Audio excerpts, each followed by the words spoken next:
We're set up on the tripod.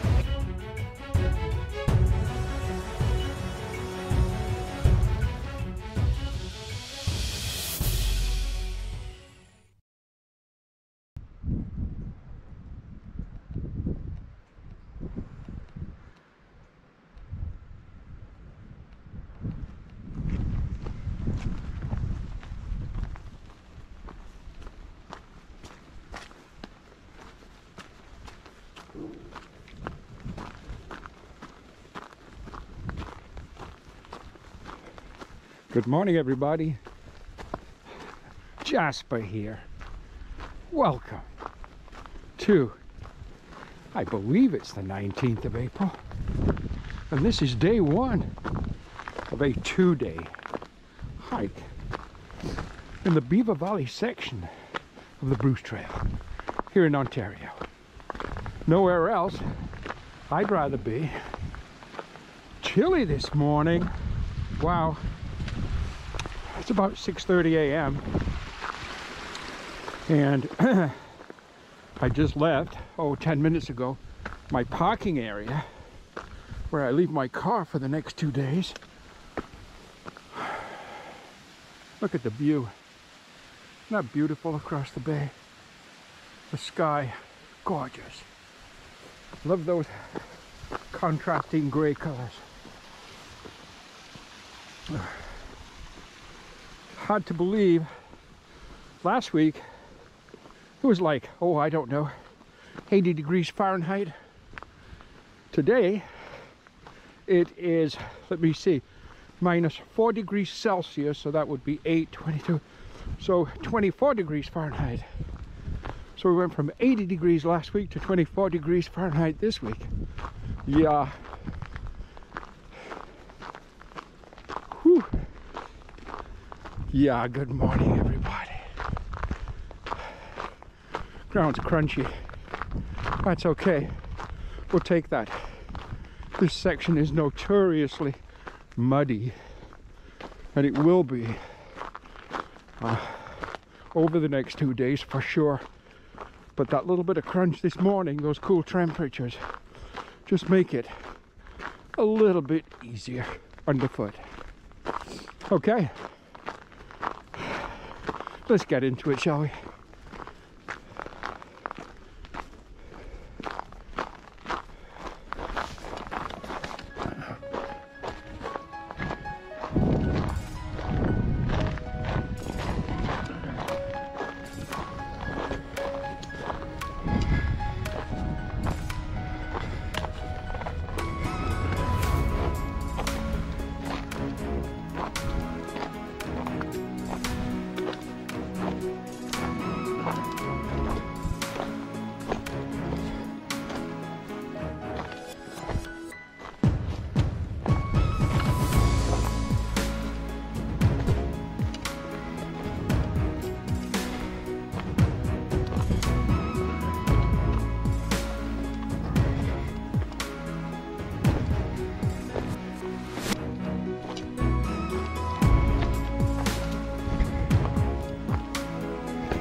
Beautiful views to the north, the forest, the valley below, the ridges on both sides, left and right, the lake ahead of us, and then in the far distance, in the background, the islands. Absolutely beautiful. Oh, this area here, little rest area. We've stopped here many times. I'm not taking a break here today, but they've got a bench and a little lookout platform and so on. And it's a very short side trail off the Bruce itself. just, I don't know, 20, 30 yards maybe. See the markers for the Bruce ahead of us. There's a plaque. Tell the local people where we are, maybe. But there's a plaque. More and more in a place like this, we feel ourselves part of wild nature, kin to everything. John Muir. Well, there you go. There's John, of course. Okay. I don't know. It's just a gorgeous morning. I mean, it's cold and the wind has been strong. We have a slight reprieve. Nothing's moving now. You see the trees, the bushes and so on. But the wind has been strong this morning. And the temperature was minus 4 degrees Celsius, around 24 degrees Fahrenheit. But with the wind chill was something like minus 10 degrees Celsius, which put us somewhere around 12 or 13 degrees Fahrenheit. Whew. Wind, a little breeze. Okay, we're going to talk more about this 2-day hike in a little while, but for now, let's just keep logging miles. Oh yeah.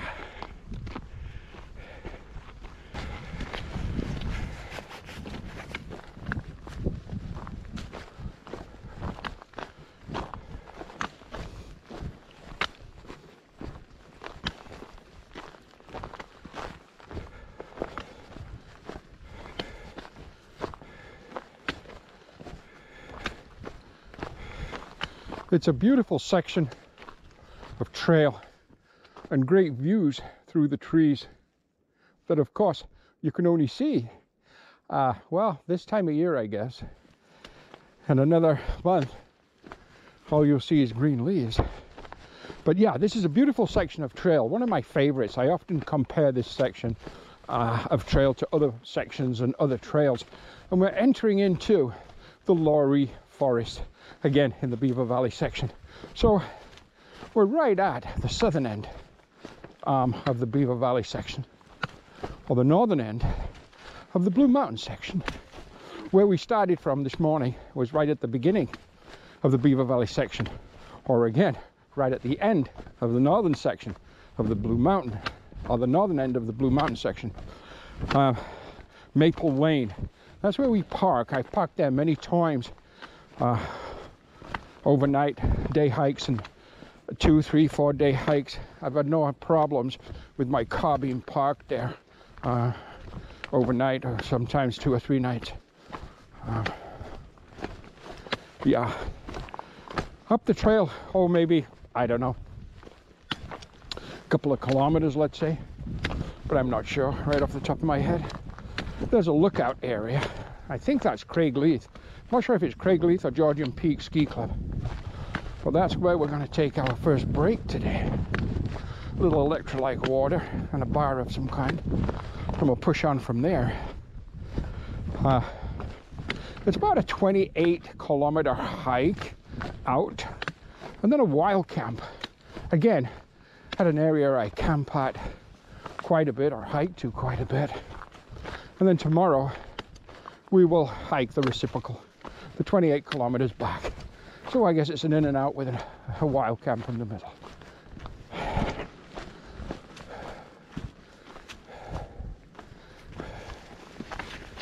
So yes, once again, good morning everybody.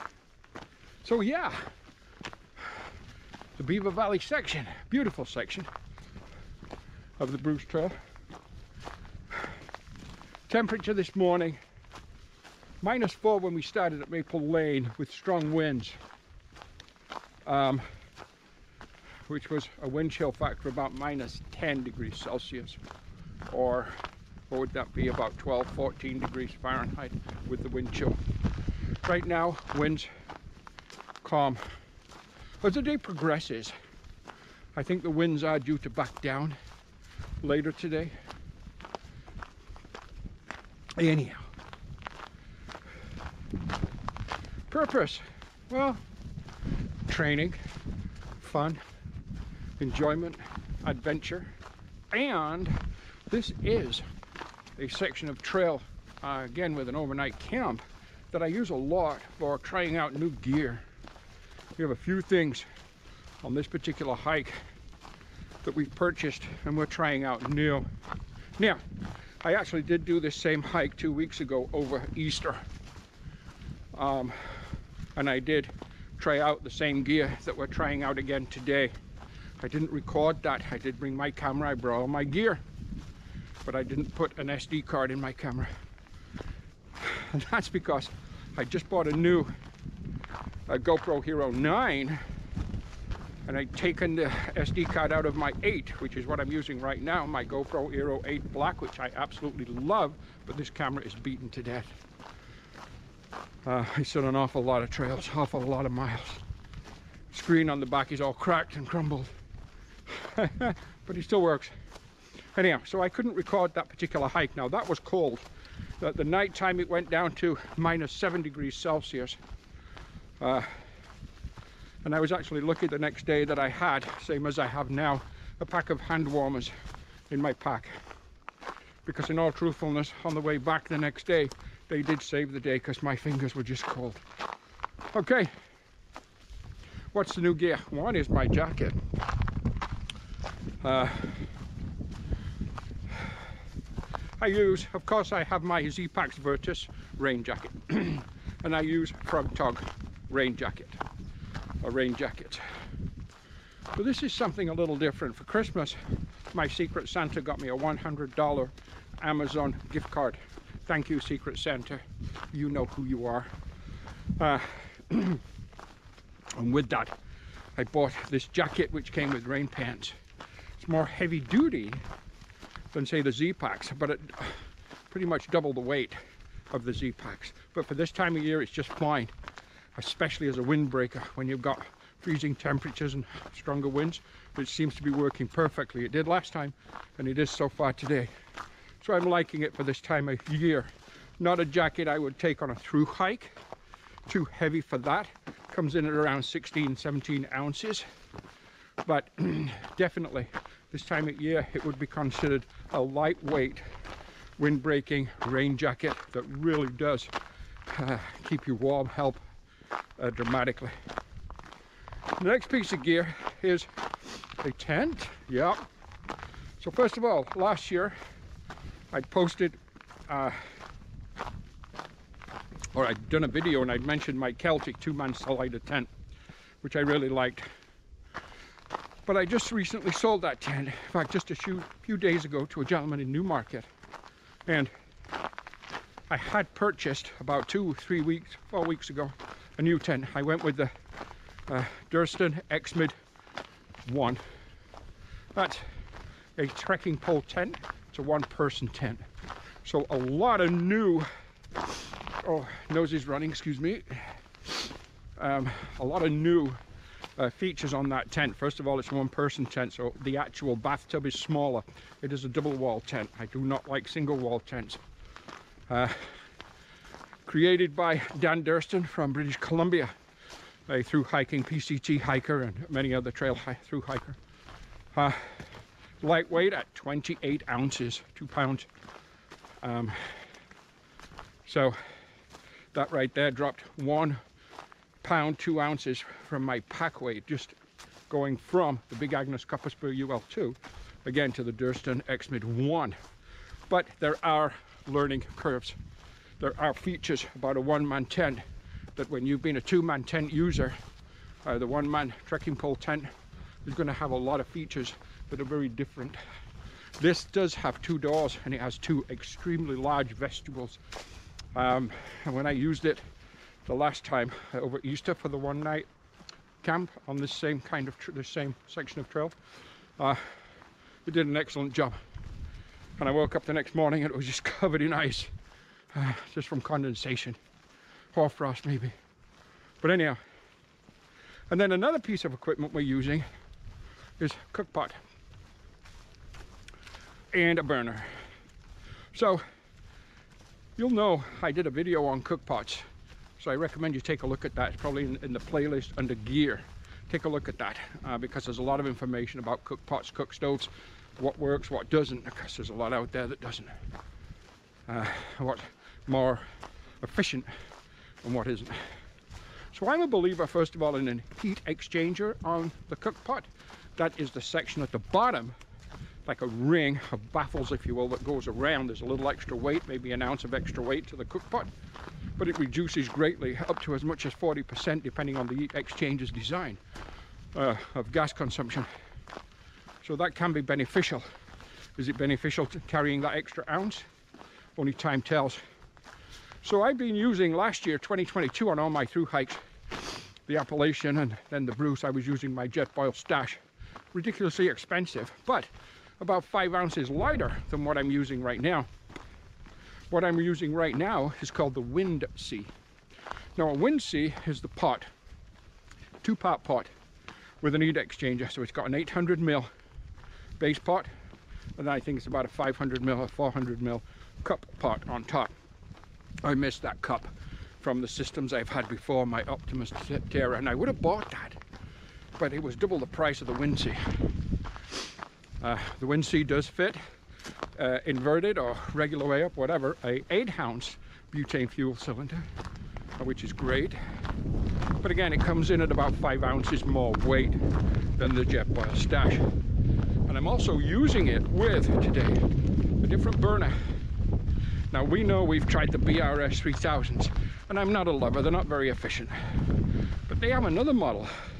And the BRS 3000 is super lightweight, and that's why it's used a lot by through hikers. It weighs 0.9 of an ounce. But they have another model called the BRS 3000T, which comes in at 1.5 ounces, so it's just slightly heavier. It has bigger feet to hold the pot, and it has just a small wind kind of breaker around the flame. Very small, but it may or may not help. I don't know. I've tested it back home. We're going to use it for the first time over these 2 days in conjunction with that new pot. So hey, even though we gained some weight on the pot, we did drop about an ounce on the burner. How efficient is that kind of combo going to be? I don't know. We're going to see again over the next 2 days. Okay, a little bit of an update about what we're doing today. So enough babbling. Let's just keep going. Let's head down this trail. Whew.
Right up ahead of me, there's a bench. There's actually 2 benches. Little waterfall, little creek, little fairy ponds, fairy pools. But This is about 12.5 kilometers in so far for the day. And this actually makes a nice day hike from where I started this morning, hiking out to this area here. Let me take you out of my sternum strap. And, oh, sorry. Okay, here's the bench. So hiking here on a day hike is nice. It's about 12.5 kilometers, so about 25-kilometer round, about 15.5 miles for the day if you do a day hike. Sometimes I'll do that. And it's a beautiful little spot to take your break, your lunch break, whatever. And then you turn around and head back. Now, of course, we're not turning around. We're carrying on south in the, north, really. North, what am I talking about? South, north in the Beaver Valley section. Okay, I'm going to take my pack off. We're going to take our break here, and I'm thinking a bacon sandwich. We'll talk about that in a minute, and we may get to use our new cook stove right now. Let's see.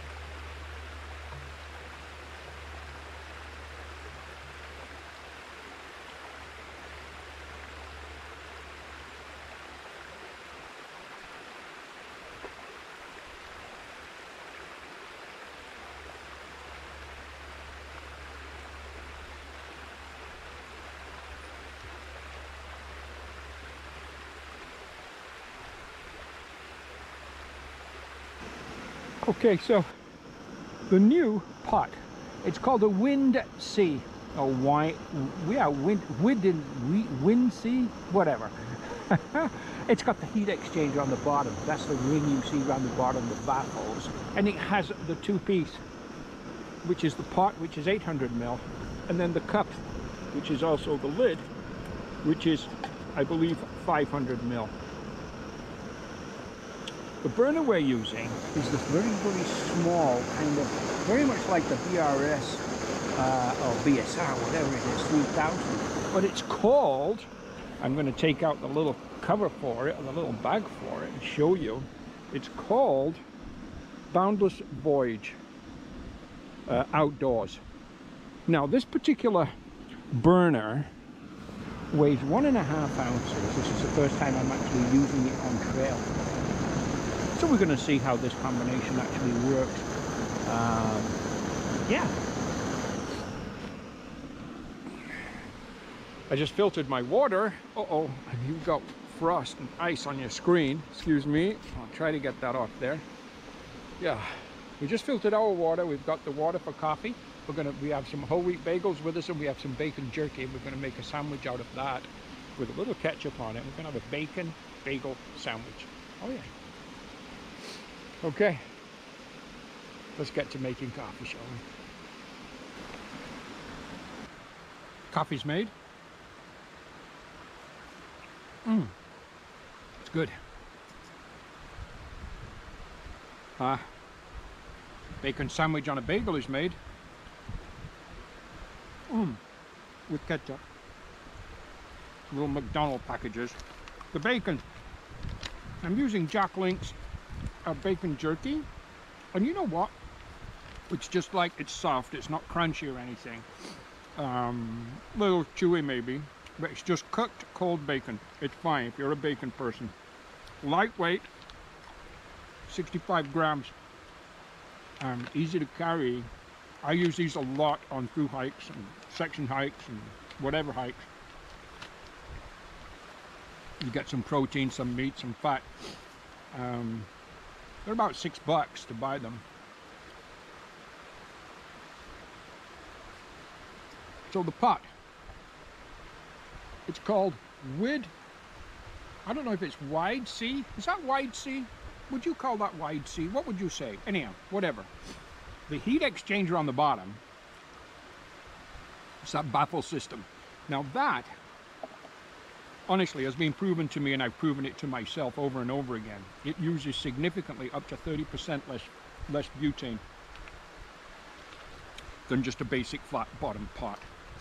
The burner, well, as I say, it's called the Boundless Voyage. Got leaves stuck to the bottom of my gas, but anyhow, it's the Boundless Voyage. There it is. Small. You know what? It just brought that water up to a nice hot temperature for me for my coffee in a very reasonable period of time. And it is cold outside. This water we're dealing with is barely, well, you know, it's moving water, so it's actually below freezing is that water temperature. I bet it's 28, 30 degrees Celsius, -1, whatever. But it brought that water to a good hot temperature. Hot coffee. Very quickly. When I say very quickly, I'm going to say in about a minute and a half, maybe a minute and a half. I didn't time it. Okay. So that's a little bit about the cook system we're using. We're going to talk about the tent, the new tent, the Durston X-Mid 1, once we set it up at camp tonight. The jacket. The jacket, can you see the logo there? Tidewee. Got some weird names coming out right now. But it's a really good jacket. It's much, much more durable than the Frog Togs, if you're familiar with the Frog Togs. Excuse me, runny nose, cold.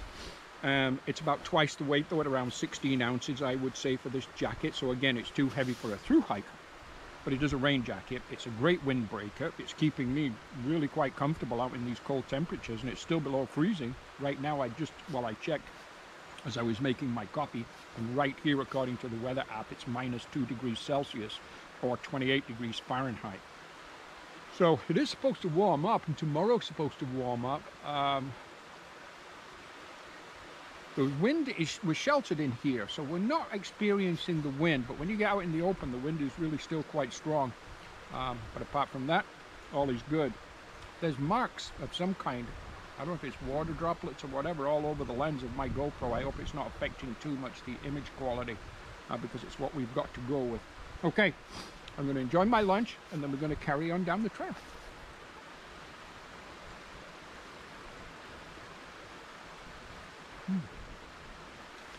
It's an early lunch, by the way. It's only about 10:30.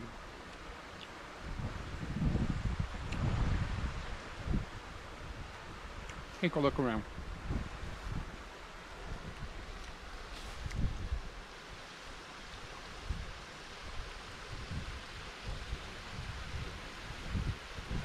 It's interesting to see the stage of spring development in the small trees and bushes and so on. Now, on the larger trees, I'm not seeing signs of any leaves yet, but look on the small trees and bushes. Look at that right there. Oh yeah, definite growth. Spring is springing. Now, I'm sure if you're south of us, well, you're further advanced, further developed, I guess. And if you're north of me, well, maybe not as developed, not as advanced. I don't know. Anyhow, oh, I just dropped my glove. I better pick that up. I'll need that in the morning. Actually, I still need them right now. Just this last maybe 30 minutes or so, I felt a slight warming. When I say a slight warming, I think we've upped to maybe the freezing or +1, possibly +2. I don't know. Forget we started this morning at about -4. Not sure what time it is. My phone is in my hip belt pocket of my Osprey Exos 58, 2022 edition, by the way. And the pockets on the hip belts on this particular pack, originally they had hip belts pockets. Then they took them away, and they brought them back for the 2022 edition. But they're just terrible. You can't put anything in there really, except, well, you could put a couple of bars in there, and that's really all they're designed for, I suppose. I do put my phone in there, which is an iPhone Pro Max 11, so it's a big phone. But oh man, it's a pain in the butt getting it in and out of there. So tight. Anyhow, I just thought I'd mention that. Secondly, what we're talking about Osprey, I noticed at the first break I had this morning, one of my straps on the adjustment section because you can now adjust the torso length of the 2022 edition.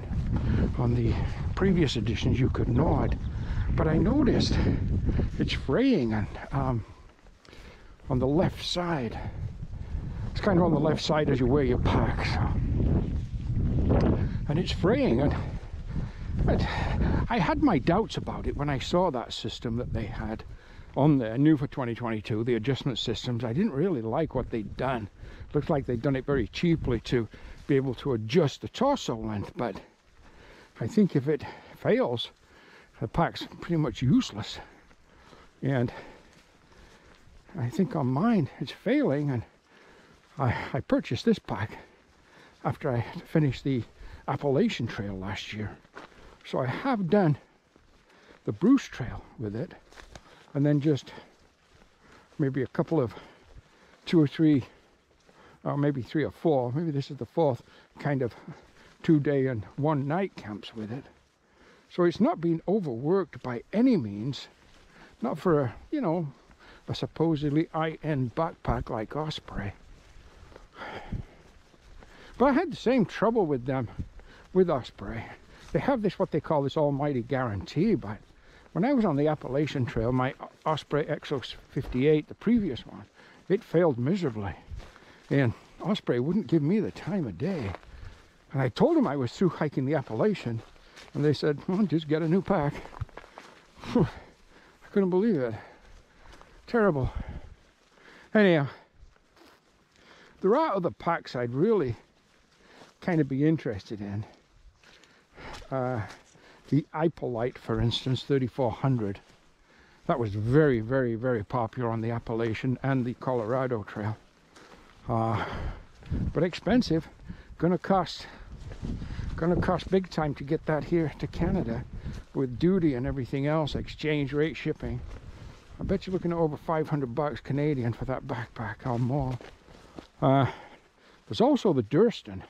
Now, we mentioned the Durston X-Mid 1 tent that I'm trying out today, that we have with us, but they also have 2 packs that they build.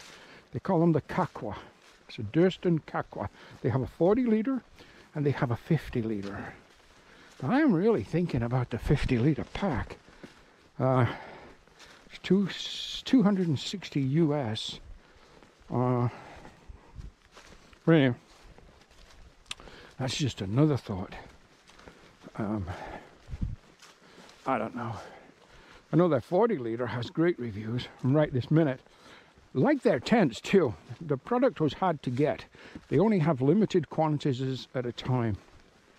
I think it's cottage kind of industry. But anyhow, we'll see. There's a river below me. Now, I'm familiar with it because just ahead there's also a white box on a tree. And that white box is like a registration. I think it says something like, tell us your trail tales or something. And there's a bench there. So I think I'm going to take a little break at that bench. The day progresses well and we're pushing on quite admirably. Quite happy with where we are at this time. I don't know what time it is, but I will look when I get to this bench because it's much easier to take the phone out. Well, it's easier, not much easier, but easier to take the phone out of the hip pocket when the jacket or the pack is not on. Look at that beautiful bending river. Oh yeah. And here is that little kind of registration box and the bench. Okay, let's just take a little break right here. And what does it say? It says, tell us your trail tales. And here's the book. We actually signed this a couple of weeks ago when we were here, but I do like to read them to see who's out and about, who's doing what. So yeah, we'll take the pack off, we'll take a break. So, with the little bench back there, and the little box where it says tell us your trail tales, I did check the time. So right now it's about 12:30, and the sun is just starting to peek out now from all the gray, which it's supposed to do. And it already makes a huge difference. It's surprising how sunshine lifts one's spirits, energizes someone. Oh yeah, makes you just feel really, really, really good. Where are we? We're coming out to a gravel road. Well, let's just take a look, shall we? It says Blue Mountains Side Road 12. Blue Mountain Side Roads 12. Side Road 12. I know we have to walk down this gravel road. Oh, not too far.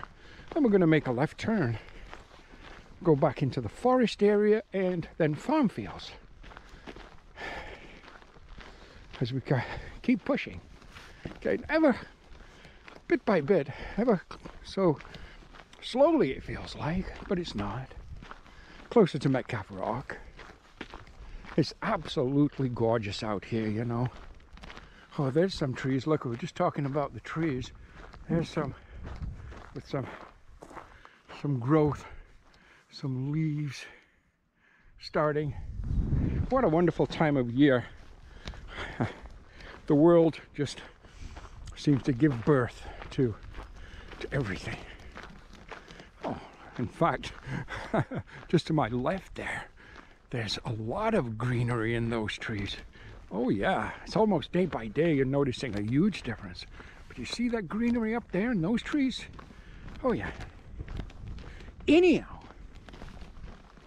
while I got you guys here, let's talk about what's coming up. So this year, for 2023, Jasper is probably not doing any US trails this year. There's a reason for that. And that will all come quite clear if you if you watch my series on the Appalachian Trail Through Hike in 2022, which has been uploaded constantly. I think we're on about video number 70 or day number 70. I think it is day 70, 71. I spent 142 days on that trail in 2022. So do check out those videos. There's a playlist for the Appalachian Trail 2022. Do check out those. But anyhow, so this year, what have I got planned? Well, I'm probably, unless, oh, that wind's picking up again. I don't have the wind muff on the camera, so I hope the audio is okay. But unless I go to another location such as Scotland, for instance, I have been thinking of the West Island Way, but I doubt if I'll get that this year. Also, there's a trail in Iceland that I want to do. It's about a 6-day hop. It's expensive.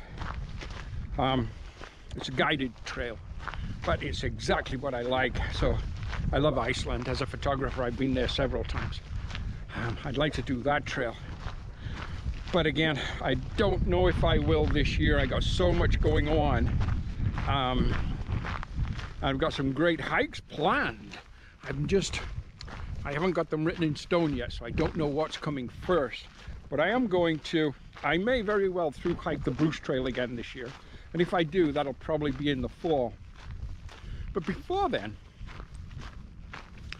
and honestly, I honestly don't know for sure. But before then, well, there's going to be a lot of hikes like I'm doing right now, 2-3 day hikes. But I'm going to do some section hikes, some end-to-end section hikes of the Bruce Trail, probably first. In fact, my next hike, where I'm actually, you know, for any distance, real distance other than a day hike, I'll probably section hike the Blue Mountain section end-to-end of the Bruce Trail. I'll probably do that maybe at the end of this month or later this month. We'll see. Today's the 19th of April, so if I'm going to do it this month, or by the end of this month, I should really get to it. I'd like to do the different highland section. I'd like to do the Beaver Valley section where we are right now. Possibly even do something along the lines of the northern or southern half of the Bruce Trail, such as where I live in Wasaga Beach is 30 minutes to Maple Lane. Maple Lane is pretty damn close, just about, give or take, a kilometer or two. It's the halfway section of the Bruce Trail. So at Maple Lane, you can rather turn left and head south, turn right and head north, depending which way you want to go. And I was thinking of doing, I don't know, maybe the northern half of the Bruce Trail, 450 kilometers from there. Or, heck, the southern half of the Bruce Trail, 450 kilometers from there. So maybe those are coming up shortly. If I do those, that would probably be in June. I would do those, or do one of those. If I was to say break up a through hike, do what they call a flip-flop hike of the Bruce, where I'd start, say, in the middle and then do one section, and then shuttle back, if you will, and do the next section, the southern or northern section, whichever, but break it up into two halves. It's something I haven't done on the Bruce Trail. We've through hiked it many times. We've yo-yoed the Bruce Trail, but we haven't flip-flopped the Bruce Trail yet. So that is something I'm thinking of, but only time will tell. Right now, I'm just enjoying myself, getting out for, you know, 2 and 3 day hikes, trying out some new gear. I love all that kind of stuff. Just ahead of me here, and sheltered by the trees, we're just going to get into a little bit more snow.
Well, we are arriving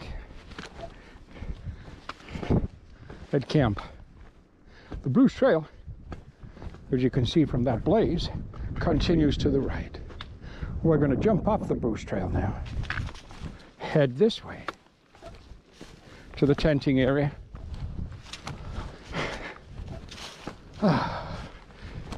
There's, oh, I don't know how many tent spots here, but there's a lot.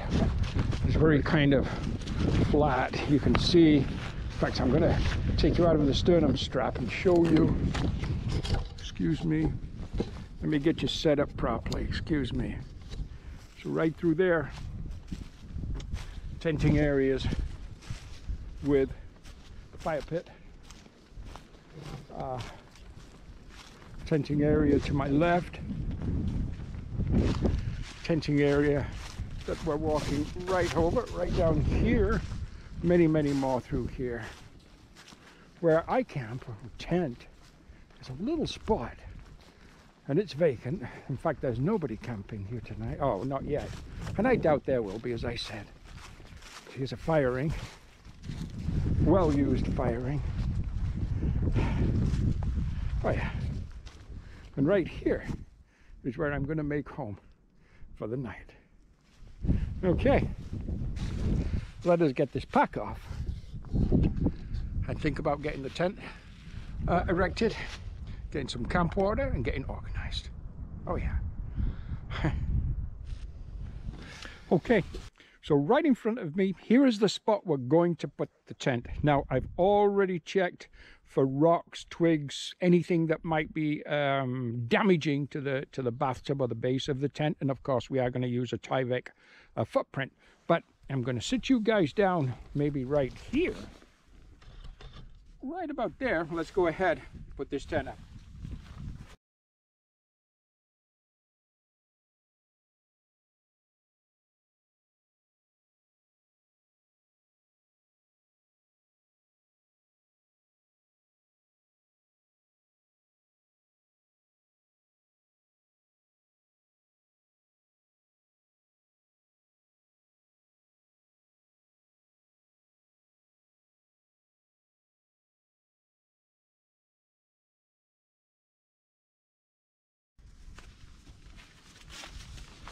This tent does have more tie-out points, and we're going to use some of those. But you'll notice that the tent seems to be askew. This trekking pole here and that trekking pole over there is on an angle. It's a little odd, isn't it? But that's exactly how this particular tent erects. Let's go ahead and put in stakes for the vestibule doors. If I can get you guys to sit there again.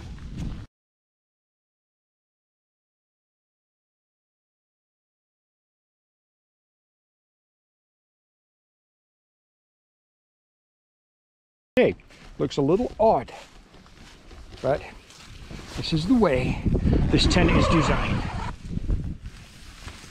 Here is the bathtub, already in there.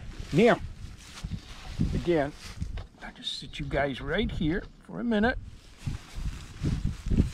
Roll up the special door.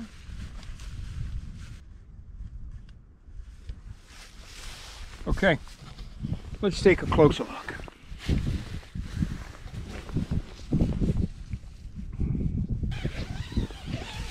We still got leaves inside from the last time I was right here. I'll get those out of there. I didn't clean it up very well, did I?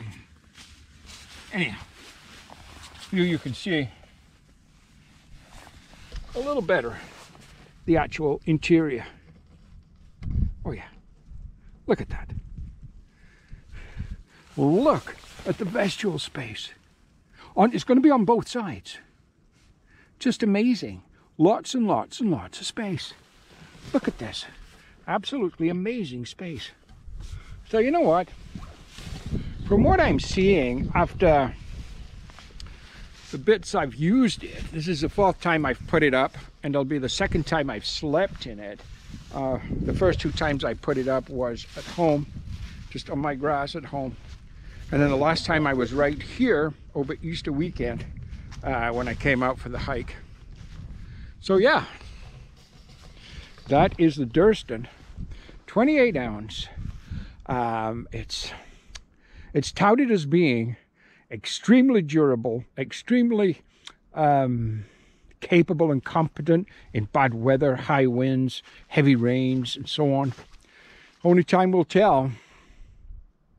Okay, I'm going to get the Tyvek under it, and then we're going to set up our sleeping area, and then I'm going to get our water. In fact, I'll take you down there where I get the water from. There's a beautiful spring here. It doesn't have to be filtered. And then we'll get ready and have some dinner. Yeah. We'll talk to you very soon.